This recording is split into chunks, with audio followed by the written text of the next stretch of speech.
العلم وتنوير العقول ديدن دأب عليه المرجع الصرخي، فبين الحين والآخر نرى من ذلك الرجل المعطاء بحوثا قيمة وجواهر ثمينة يفك بها ألغاز وشيفرات عاجز عن فكها أجيال من العلماء ورواة الحديث. بعد التوكل على العلي القدير سبحانه وتعالى عندنا الدولة المارقة في عصر الظهور منذ عهد الرسول صلى الله عليه وآله وسلم. تحت هذا العنوان، تحت هذا الخط الرئيس للبحث، تحت هذا العنوان الرئيس للبحث نشرع إن شاء الله في الدرس الأول بعون الله تعالى، والكلام أيضا سيكون في عناوين.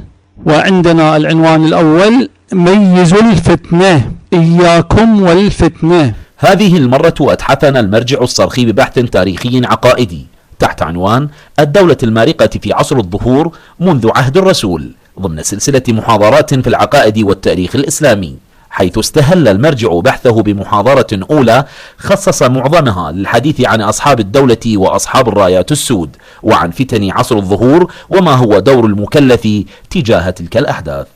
إذن في حالة ظهور الرايات السود ما هو التكليف؟ في حالة ظهور الرايات السود نلتحق بهذه أم بتلك؟ في حالة ظهور الرايات السود يقول: فالزموا الأرض فلا تحركوا أيديكم ولا أرجلكم. نشكر الله سبحانه وتعالى على ما أنعم علينا.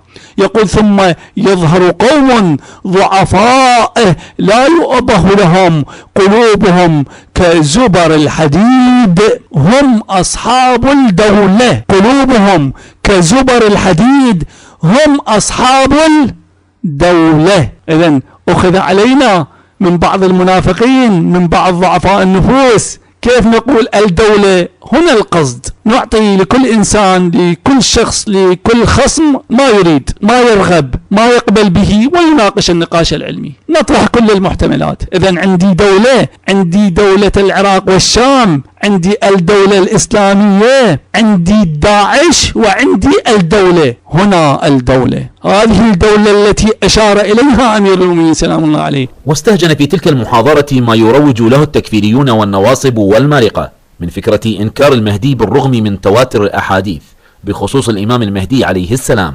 وأحرج المروجين لفكرة دولة الخلافة من أفراد داعش بسؤال بديهي ملخصه: كيف تؤمنون إنكم في آخر الزمان وإن دولتكم هي التي وعد بها رسول الله، وتخرس ألسنتكم عن ذكر المهدي الذي ذكره الرسول في أحاديث آخر الزمان بتواتر الروايات؟